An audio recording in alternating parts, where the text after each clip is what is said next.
నమస్కారం. నేను మీ Phani Bhaskar, Ashok Nagar, Hyderabad. Welcome to Pasumarthi astrology centre. ఈ వీడియోస్లో మనం రుద్రాక్షల గురించి వరుసగా తెలుసుకునే ప్రయత్నం చేద్దాము. అలాగే వీటికి వైద్యానికి కూడా అనుసంధానం చేసుకుంటూ మనము రుద్రాక్షలు ధరించినట్టయితే మనకు ఏ రోగాల నుంచి కొంత ఇబ్బంది అనేది తగ్గుతుంది, ఉపశమనం అనేది కలుగుతుంది అని మనం తెలుసుకునే ప్రయత్నం చేద్దాం.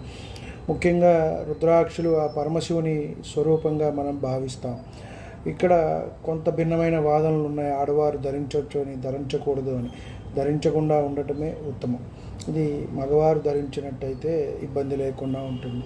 ఎందుకంటే వారికి ఋతుక్రమం వస్తుంది కాబట్టి ఆ ఇబ్బంది జరుగుతుంది. జెమ్ స్టోన్స్ కూడా మనం పెట్టుకున్నప్పుడు అవి తీసి పక్కన పెట్టండి ఆ 4 రోజులు అని మనం చెప్తూ ఉంటాం. కాబట్టి ఇక్కడ రుద్రాక్షలు ఎంతో విశేషమైనది, ప్రాముఖ్యమైనవి. ఇవి మంచివి మనం పెట్టుకున్నట్టయితే, లేదా మెడలో వేసుకున్నట్టయితే, లేదా దండగా చేయించుకున్నట్టయితే మనకి మంచి జరుగుతుంది అని మనం చెప్పవచ్చు. చాలా రోగాల నుంచి కూడా ఇక్కడ మనం బయటపడే అవకాశం అనేది ఉంటూ ఉంటుంది. ఈ రుద్రాక్షలు ముఖ్యంగా మనకి 21 ముఖాల వరకు కూడా రుద్రాక్షలు అనేవి ఉండటం జరిగింది. కొంత ఏకముఖి రుద్రాక్ష అనేది చాలా కాస్ట్లీగా ఉంటుంది. కొంతమంది 5,000, 15,000 అలా కూడా చెప్తూ ఉంటారు.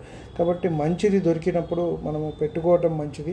వీటికి ఏ రకంగా మనం వైద్యానికి అనుసంధానం చేసుకుంటూ ఎటువంటి రోగాలు మనకి ఉన్నట్టయితే, ఇబ్బంది పడుతున్నట్టయితే, లేదు ఏదైనా నవగ్రహానికి మనము వల్ల ఆ మహర్దశలో ఇబ్బంది పడుతున్నట్టయితే ఎటువంటి రుద్రాక్షలు ధరించాలి అని వరుసగా మనం తెలుసుకునే ప్రయత్నం చేద్దాం.